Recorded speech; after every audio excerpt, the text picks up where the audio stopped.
और इस बीच बरगी डैम हादसे पर सीएम ने दुख जताया। बताया जा रहा है बरगी डैम रेस्क्यू ऑपरेशन को लेकर मुख्यमंत्री खुद नजर बनाए हुए और साथ ही रेस्क्यू ऑपरेशन पर लगातार हर अपडेट सीएम खुद ले रहे हैं और किसी भी तरह की कोई लापरवाही न हो इसके संबंध में खुद इस बात को सुनिश्चित कर रहे हैं। प्रभावित परिवारों के साथ सरकार, कहना है मुख्यमंत्री डॉक्टर मोहन यादव का, और एक पोस्ट के माध्यम से भी उन्होंने इस हादसे को लेकर न सिर्फ दुख जताया बल्कि इस पूरे मामले पर लगातार वे निगरानी भी बनाए हुए हैं। मृतकों के परिवार वालों के प्रति, शोक संतप्त परिवारों के प्रति उन्होंने संवेदना भी प्रकट की है।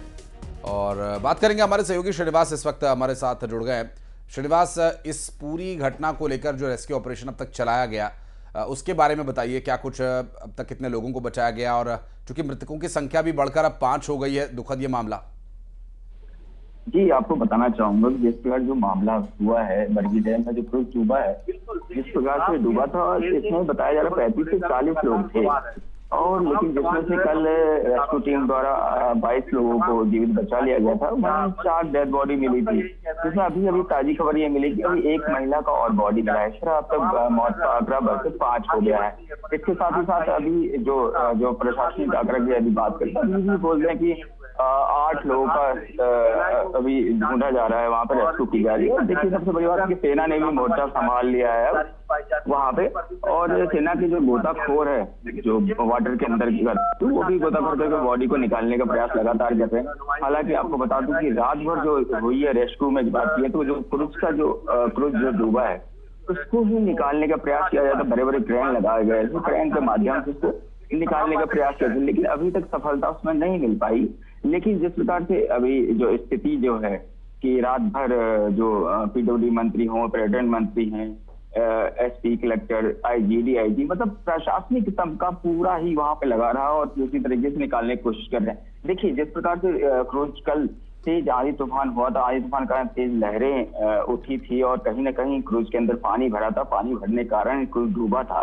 उसके बाद जो स्थिति जो वहां देखा जा रहा है अभी तत्कालिक जो बताया वहां के प्रत्यक्षदर्शियों ने कि पानी भरने का डूब गया, और वहां पे क्रूज में ऐसा कोई मेंबर नहीं था जो लोगों को बचा सकती। वहां पे चीख पुकार मच रही थी। ऐसा अनुमान भी लगाया जाए क्रूज के साथ भी कुछ ऐसे अंदर हो सकते हैं, मतलब लोग जो निकल नहीं पाए हों। हालांकि बचाने का कल प्रयास किया तो कुछ लोग बताते 5 से 6 लोग तो तैर के बाहर निकले थे। वहीं कुछ लोगों को रेस्क्यू भी कर लिया गया था। हालांकि देखिए, इस मामले के लापरवाही के भी लगातार आरोप लगाए जा रहे हैं। अब बहरहाल जो कल जिस तरह से पर्यटन मंत्री से चर्चा हुई, तो साफ तौर पर कहना है कि दोषियों को कहीं से बख्शा नहीं जाएगा। इस मामले की पूर्ण जांच भी कराई जाएगी। हालांकि अभी जिस प्रकार से बोले तो जो प्रथम जो प्रशासनिक अधिकारी हों या प्रशासन की पहली यही नीड है कि पहले रेस्क्यू ऑपरेशन चलाया जाए। रेस्क्यू ऑपरेशन के बाद ही आगे की ये सब कार्रवाई होगी।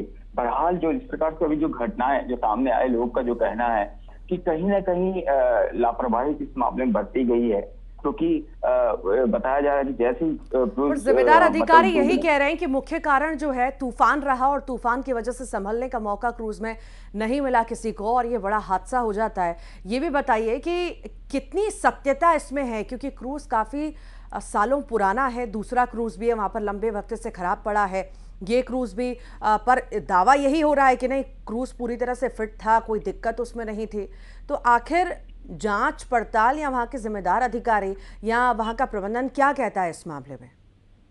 देखिए, अभी जो चर्चा हमारी हुई उनका कहना था क्रूज बिल्कुल सही था, क्रूज में कोई नहीं, लेकिन जो आसपास के लोग और वहां के जो बताए हैं कि क्रूज कहीं ना कहीं मेंटेनेंस क्रूज का नहीं किया जा रहा था, क्रूज को मेंटेनेंस की आवश्यकता थी, कहीं ना कहीं क्रूज उस स्थिति में नहीं थी कि इसको ले जाया जा सके। लेकिन और साथ ही साथ जो जिन पीड़ित है पक्ष जो भी है वहां पे जो बच गए थे, उनका भी ध्यान यही आ रहा था कि पहले जब तेज हवा तूफान आए थे, लहरें इतनी तेज थी कि पहले तो क्रूज के अंदर से पानी भरना स्टार्ट हो गया था। पानी भरने के साथ ही साथ कुछ डूबा। तो साफ साफ ये लगता है कि क्रूज का मेंटेनेंस नहीं करवाया गया होगा, कहीं ना कहीं इसकी आवश्यकता होगी, कुछ बहुत पुराना हो। क्योंकि देखिए, कांग्रेसी पूर्व विधायक ने भी आरोप इस बात को लगाया, मेंटेनेंस को लेकर लगाया था कहीं ना कहीं।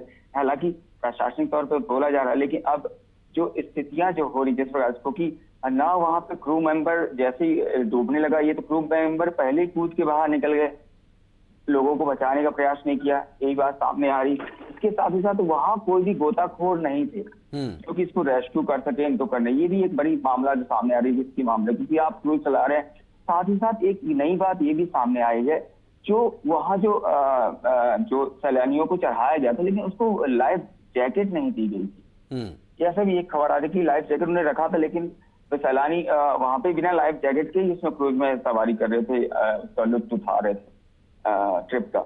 लेकिन ये भी एक बात आ रही थी, कुछ कहीं ना कहीं तो लापरवाही इसमें सामने तो आ ही रही है। और श्रीनिवास, ये विडंबना है, भारत में जितने भी एडवेंचरस स्पोर्ट्स होते हैं या जो वाटर एक्टिविटीज होती हैं, आपने भी कभी नोटिस किया होगा कि इस तरह की एक विडंबना है। भारत में इस्तेमाल होने वाली जो भी, चाहे वो रिवर राफ्टिंग हो, उत्तराखंड हिमाचल प्रदेश में रिवर राफ्टिंग होती है, वहाँ पर दूसरे दर्जे का, तीसरे दर्जे का सामान विदेशों से, यूरोप से और अमेरिका से जो रिजेक्टेड आइटम है वो मंगाए जाते हैं। ऐसी भी कई खबरें सोशल मीडिया पर वायरल होती रही हैं। और उसके बाद बंजी जंपिंग हो गई या ग्लाइडिंग हो गई, पैराग्लाइडिंग, ये सभी जो स्पोर्ट्स एक्टिविटीज़ होती हैं या एडवेंचरस एक्टिविटीज़ होती हैं उसमें ये समस्या रहती है। आपने लाइफ जैकेट का जिक्र किया, इस तरह के लाइफ जैकेट्स की अक्सर कमी महसूस होती है, और खास करके ऐसे समय में जब पर्यटकों का सीजन चल रहा हो, चूंकि इस वक्त सीजन चल रहा है इसलिए डैम में भीड़ भी ज्यादा रही होगी।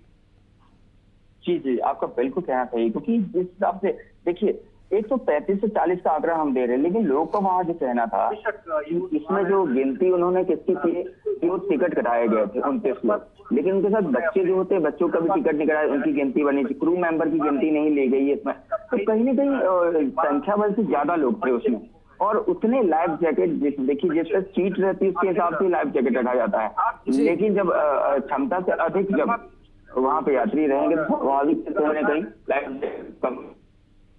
ये जो सभी सैलानी थे जो हादसे का शिकार हुए हैं, जो बचा भी लिए गए हैं या जो डूब गए, आखिर ये सभी क्या जबलपुर के ही रहने वाले थे या बाहर से आए हुए थे? श्रीनिवास, आवाज मिल पा रही है आपको? और लगता है अभी आवाज़ नहीं पहुंच पा रही ऋतु श्रीनिवास तक। और ये कि एक चिंता का विषय रहता है, जिस तरह की यहाँ पर सिचुएशन ऋतु हम देख रहे हैं, उसी तरह का हम अगर और भी जगहों की अगर बात करें जो पर्यटक स्थल हैं, विशेष रूप से खास करके नैनीताल की अगर बात करें तो नैनीताल नैनी झील में भी इस तरह की एक्टिविटीज़ होती हैं, वहाँ पर बोटिंग होती है, तो वहाँ पर भी एक लाइफ जैकेट वाली समस्या रहती है। तो ऐसे जितने भी बड़े पर्यटक स्थल हैं, चाहे मध्य प्रदेश का ये बरगी डैम हो या नैनीताल हो या फिर रिवर राफ्टिंग जो ऋषिकेश उत्तराखंड में होती है, ये सभी ऐसी जगह हैं जहाँ पर एक बड़ा ऑपरेशन चलाया जाना चाहिए, ये चेक करने के लिए कि क्या वहाँ पर पर्याप्त सुरक्षा के इंतजामात हैं या नहीं। श्रीनिवास के पास फिर चलेंगे आगे। बहुत शुक्रिया श्रीनिवास आपका इस पूरे मामले पर जानकारी देने के लिए।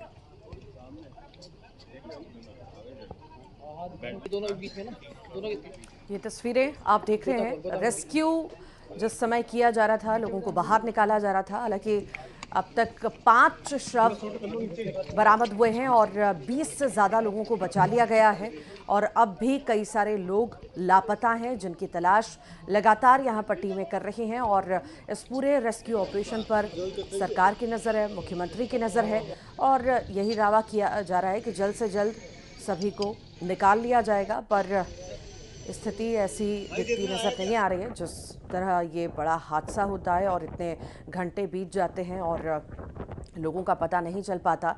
5 शव अभी तक बरामद हुए हैं और कई सारे लोगों को बाहर निकाल लिया गया। कई सारी लापरवाहियां इस हादसे के पीछे सामने आ रही हैं, और ये भी कहा जा रहा है कि लाइफ जैकेट जब समय पर होना चाहिए था तब नहीं था। शायद वो होता तो जान बचाई जा सकती थी।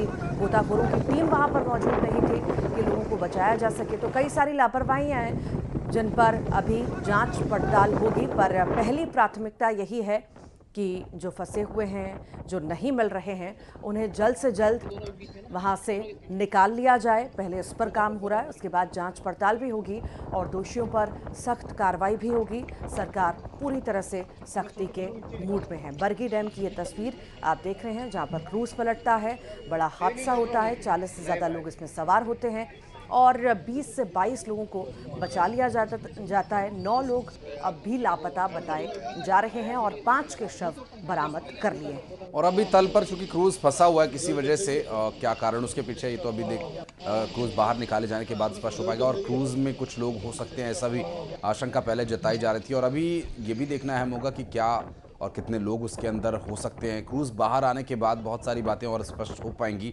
और क्रूज की सिचुएशन, उसकी जांच होने के बाद बेहतर तरीके से पता चल पाएगी। और जब तक क्रूज बाहर नहीं आ जाता, इसमें एक आशंका लगातार यहाँ पर बनी रहेगी कि कितने लोग इसके अंदर जो फंसे हुए थे, जो निकल ही नहीं पाए। और चूंकि क्रूज तल पर किसी वजह से फंसा हुआ है, क्रेन से निकालने की क्रेन की मदद ली जा रही है, उसे निकालने के लिए प्रयास किया जा रहा है, लेकिन ये प्रयास कब तक सफल होगा इस बारे में भी अभी कोई आधिकारिक पुष्टि नहीं हो पाई है। और जो लगातार इस हादसे पर अब तक अपडेट सामने आई, उसमें ये पता चल पाया कि एक और शव बरामद किया गया। कुल मिलाकर अब इसमें 5 लोगों की मौत हो गई दुर्घटना में, जबकि 22 लोगों को अब तक बचा लिया गया है। 9 लोगों के बारे में अब तक कोई डिटेल्स नहीं मिल पाई है और अब देखना ये होगा कब तक उनकी खोज खबर कुछ मिल पाती है। लगातार इस खबर पर भी नजर हम बनाए रखेंगे।